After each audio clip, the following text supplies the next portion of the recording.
এক খাটোরা এলাকার লোকেরা, আপনারা কি চান না রাসূলুল্লাহর কাছে যাইতে? রাসূল আমার বলেছে, বেশি বেশি দুরূদ শরীফ তেলাওয়াত করবে, দুরূদ তেলাওয়াতকারী উম্মত আমার তত বেশি কাছে থাকবে। এই মুহূর্তে আমরা বসে নবীর উপর দুরূদ শরীফ তেলাওয়াত করছি। কিলোমিটারের হিসাব করলে এখান থেকে সোনার মদিনা 5223 কিলোমিটার জায়গা। আপনারা বলেন তো, আমাদের এই জায়গার দুরূদ আমার রাসূল সোনার মদিনার থেকে শুনতে পায় কিনা? সবাই বলেন না পারে। অহে বন্ধুরা আমার,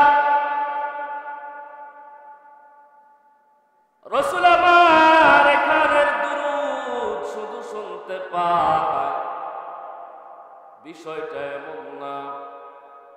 রাসূল আমার বলেন, আমার উম্মত পৃথিবীর যে কোনো জায়গায় যে কোনো প্রান্তে আমি রাসূলুল্লাহর উপর মহব্বত নিয়ে, ভালোবাসা নিয়ে দুরূদ শরীফ পাঠ করি।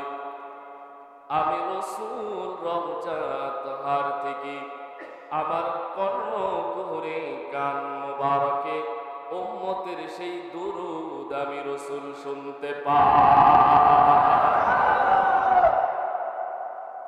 শুধু তাই না, রাসূল আমার এরপরে বললেন, কে আমি রাসূলুল্লাহর উপর দুরূদ শরীফ পড়ল, লোকটার নাম কি, তার বাবার নাম কি, তার দেশ কোথায়, তার বাড়ি কোথায়, আমি রাসূলুল্লাহ তার সব কিছু, তার পরিচয় আমার কাছে উপস্থাপন করা হয়। মুসলমান বাবাজিরা আমার,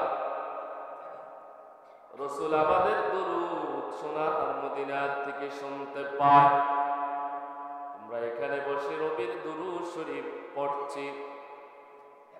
আপনাদের যে দুরূদের আওয়াজ, যে রাসূল আমাদের দুরূদ শরীফ শুনতে পায়, শুধু শুনতে পায় না, আমাদেরকে রাসূল চিনতে পারেন, আমাদের পিতৃ পরিচয়, আমাদের নাম ঠিকানা সব কিছু রাসূল জানতে পারেন।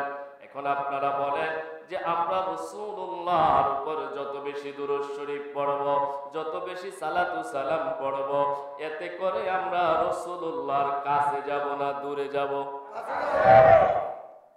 এক খাটোরা এলাকার লোকেরা, আপনারা কি চান না রাসূলুল্লাহর কাছে যাইতে? কথা বলে না। আপনারা কি চান না আমার রাসূলের কাছে থাকতে? রাসূল আমার বলেছে, আমার যে উম্মত আমি রাসূলুল্লাহর উপর বেশি বেশি দুরূদ শরীফ তেলাওয়াত করবে, কাল কিয়ামতের দিন ইয়াউমুল মাহশার বিচার ফায়সালার পর বেশি দুরূদ তেলাওয়াতকারী উম্মত আমার তত বেশি কাছে থাকবে।